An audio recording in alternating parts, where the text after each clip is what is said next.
اعوذ باللہ من الشیطان الرجیم بسم اللہ الرحمن الرحیم فمن کان یرجو لقاء ربہ فلیعمل عملا صالحا ولا یشرک بعبادۃ ربہ احدا۔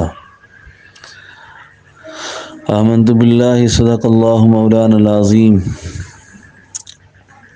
اللہ جل شانہ کی جو ملاقات ہے کہ جو اللہ کی ملاقات کی غرضی ہوں کہ ہمیں اللہ کی ملاقات ہو، تو اللہ جل شانہ فرماتے ہیں ان کو دو کام کرنے ہیں، عملا صالحا ولا یشرک بعبادۃ ربہ احدا، نیک عمل کرنا ہے اور اپنے اعمال کو شرک سے بچانا ہے۔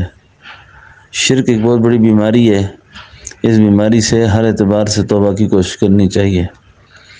بعض اوقات آدمی کہتا ہے جی میرے اندر تو شرک نہیں ہے، لیکن شرک خفی موجود ہوتا ہے، ریاکاری ہے، دکھلاوا ہے، میرے عمل سے لوگ خوش ہو جائیں، لوگ میرے اس عمل کی تعریف کریں، لوگوں میں میری حیثیت بیٹھ جائے، تو یہ بھی باطن کی بڑی بیماریاں ہیں۔